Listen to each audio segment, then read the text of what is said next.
Welcome back to 20 Life Learners. Our speaker for today is Abdulla Mulla. He's another chemical engineering student in his final year at UCT. He'll be talking about how and why he practices mindfulness meditation every day and how you can do the same. So get ready to learn more about mindfulness, the neuroscience supporting it, the state of flow, and the benefits behind forming this practice. I will be talking about mindfulness, a key to the present moment. So I just wanted to say that I joined this group to live through one of my core values, which is service. So this will be the flow of my conversation today. I'll first speak a little bit about myself and my journey through mindfulness. Then we'll go through the what, how, and why of this practice. Afterwards, I'll speak about meditation, a little bit of neuroscience and flow, and I'll end off with giving you guys some of the benefits and some personal advice. So, I'm a final year chemical engineering student at the University of Cape Town, and I consider myself a life learner because I absolutely love facing challenges and just trying to solve problems. And I started I started my mindfulness journey when I read The Power of Now in 2017. And that gave me a lot of insight into the present moment that I was very much unaware of. And 2017 was also quite a turbulent time for me. I was living away from my parents. I was getting used to life in South Africa. And I was going through my first breakup. Oh, and obviously struggling with Chem Eng. So I started meditating, journaling, and blogging, all of which have massively contributed to my personal growth. In 2018, I started pursuing hobbies, and this includes taekwondo, surfing, trail running, and like I've mentioned, reading. So I started blogging as a way to share all the nuggets of wisdom and philosophy that I was learning through all my reading. And it became a very great way for me to just summarize everything that I was learning and put it into something comprehensible for other people. And the website is called talkofbeat.blog. And as for Taekwondo, this was imperative to my mindfulness journey because it really taught me how important it is to balance the mind, body, and soul. And meditation was actually one of the key habits that they've helped me learn. So, what exactly is mindfulness? Well, everyone has their own understanding of it, but to me, it's just the art of living in the present moment. It's when you focus your energy on the task at hand. And it's a simple practice that simplifies your life. And mindfulness is it's just doing things like noticing the clouds or focusing on the scent of your coffee, feeling the wind blow against your hair, and just doing anything that essentially brings you to the present.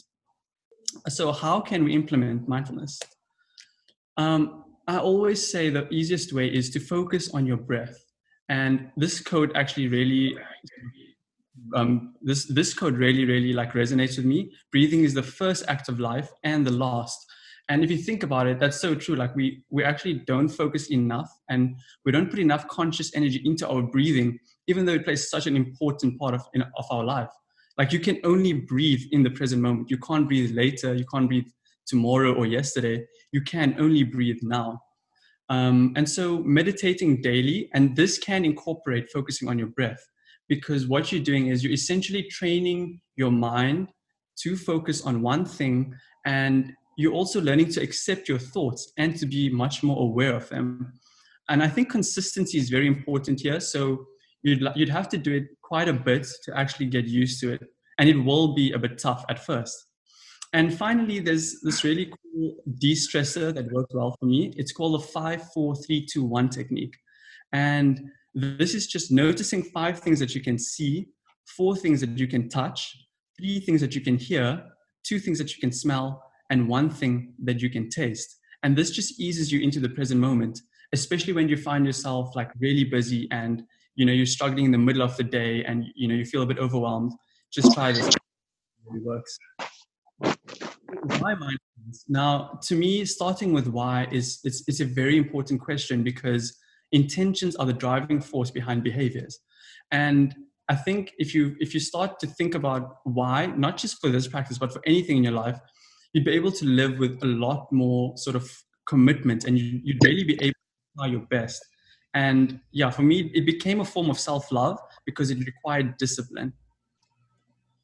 So yeah, it essentially this image quite accurately depicts the state of our mind on a general basis. We're just always anxious about the past or stressed about the future, and mindfulness just helps you make sense of your thoughts. So let's get a little technical now because, yeah, I really like speaking about the brain. So here's some neuroscience behind meditating. So our brains are very, very malleable in the sense that every thought, behavior, and experience helps strengthen or create a very specific neural pathway. And why this is important to understand is because when you meditate and you focus on your breath, you're essentially shaping a very specific pathway over and over again. And it's basically like going to the gym for your brain. The more you do it, the more difficult and the more challenging it is, the stronger you become. Another very cool concept to me is the state of flow. And this is essentially when you're engaged in an activity where the challenge is proportional to your skill set. And this is when you kind of lose your sense of time and space. Okay, that just sounds like you're tripping, but you know what I mean. When you're basically very much absorbed into the present moment and you're not thinking of anything else. I'm sure a lot of you have experienced this in sports. You know, when you're running, when you're playing, yeah, like any form of sports, when you're drawing, painting, yeah, engage in any type of deep work. So what can mindfulness do for you? It can, these things definitely, I've definitely noticed these improvements in my life, and it enhances productivity, especially when you're juggling several tasks in a single day. It improves your creativity because it allows you to start visualizing and, you know, to think outside the box. It increases your emotional intelligence because when you're better able to detect your own emotions and to be aware of them, you're better able to do that for other people. And it also allows you to make better decisions because your mind is generally more clear. And yeah, the final point is quite similar to the point on emotional intelligence. You become more compassionate because you're able, like I've mentioned, like to detect emotions much better when you focus on them. So here are some tools to start your mindfulness journey. I use Insight Timer as an app, and I feel like it's a very great place to start because they have a lot of guided meditations and they have all these settings for timers and different sounds. And you can also add friends and share your progress with other people. So it's a great way to help you get started and to keep you and to help you get going. The book, The Power of Now, like I mentioned, by Eckhart Tolle, is a great place if you want to get into the nitty-gritty details behind the present moment. And it's very, very inspiring. And finally, as an activity, spending time in nature. Now, this is definitely my favorite thing to do. So spending time in nature is so important to me because I also believe that our minds and our subconscious really absorbs the energy of the environment that we're in, whether or not we, you know, accept that. So when you spend time in nature, you'll notice how the birds and the plants and the insects, the bees, everything, they all just focus on their task at hand. They're so purposeful. They don't worry about later, tomorrow, what they're going to eat for breakfast, and you know what to make for supper. They just focus on the present moment. I'm obviously not saying that we don't have to worry about anything else, but it's quite inspiring to just focus on the one thing that you have to do. So here are more tools for being present. Try your best to avoid multitasking. You know, it often seems like it's quite a productive thing to do, but when you focus on one thing at a time, you'll enter the state of flow more rapidly. And that's kind of the benefit of it. Get in touch with your senses, and this links back to the 5-4-3-2-1 technique because yeah, your senses are one of the best ways for you to be present. And try to stay away from distractions, especially your phone, because this will really sort of just suck you out of the present if you're not consciously scrolling.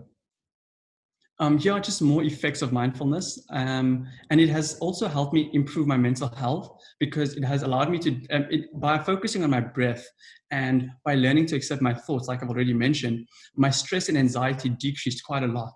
It has also helped me improve my attention span. And yeah, finally, it has allowed me to love other people a lot better.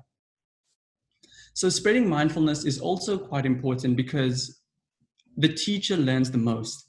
And when you try to explain things to other people and when you get other people involved with you, it kind of motivates you and you just have to make more sense of it. And this is obviously with anything that you feel very passionate about. So try to get someone with you on your journey and to keep motivating each other every single day.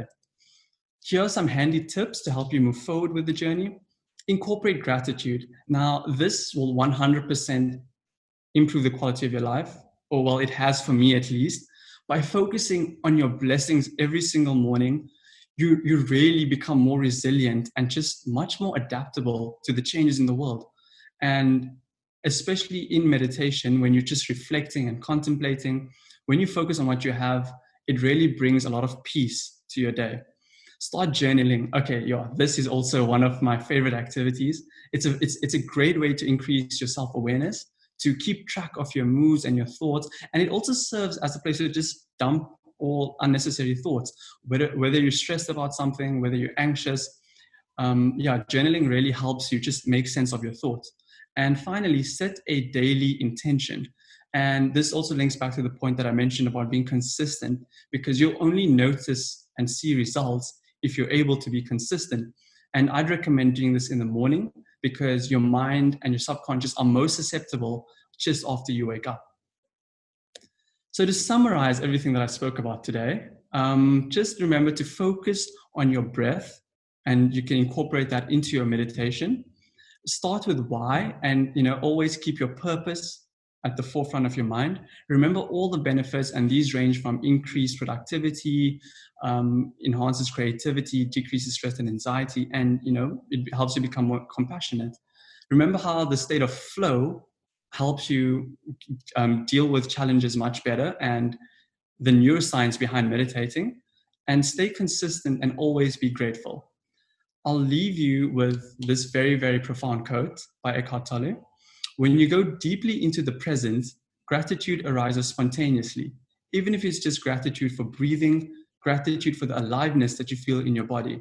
Gratitude is there when you acknowledge the aliveness of the present moment. Thank you all so much for your time and energy, and I'm deeply grateful to have served you today.